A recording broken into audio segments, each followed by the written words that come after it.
எல்லை தாண்டி மீன்பிடித்ததாக கடந்த ஒரு வாரத்தில் 30க்கும் மேற்பட்ட தமிழக மீனவர்கள் அடுத்தடுத்து இலங்கை கடற்படையால் கைது செய்யப்பட்டு வருவதன் எதிரொலியாக ராமேஸ்வரத்திலிருந்து மீன்பிடிக்க செல்லும் மீனவர்கள் சர்வதேச கடல் எல்லையை தாண்டி செல்ல வேண்டாம் எனவும் உயிர்காக்கும் உபகரணங்களை கையில் வைத்துக் கொள்ளுமாறு ராமேஸ்வரம் மீன்வளத்துறை அதிகாரிகள் ஒலிபெருக்கி மூலமாக எச்சரிக்கை விடுத்துள்ளனர்.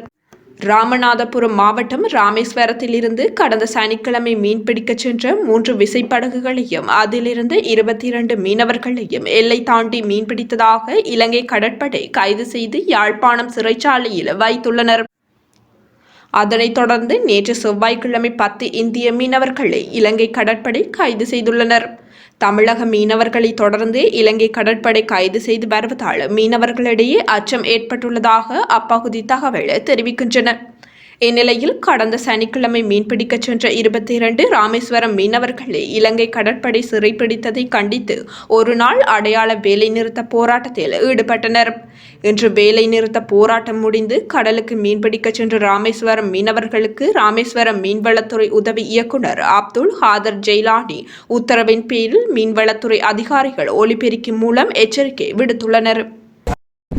மேலும் லைஃப் ஜாக்கெட், லைஃப் போயா ஆகியவற்றை கட்டாயம் எடுத்துச் செல்லுமாறு கேட்டுக்கொள்கிறோம். மீனவர்கள் தங்களது அடையாள அட்டையை கட்டாயம் வைத்திருக்குமாறு கேட்டுக்கொள்கிறோம்.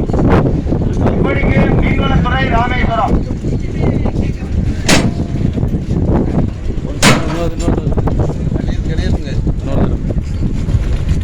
மீனவர்களுக்கு ஒரு அறிவிப்பு.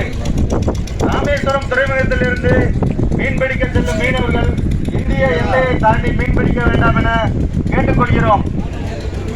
மீனவர்களின் உயிர்காக்கும் கவசமான லைஃப் ஜாக்கெட், லைஃப் போயா ஆகியவற்றை கட்டாயம் எடுத்துச் செல்லுமாறு கேட்டுக்கொள்கிறோம்.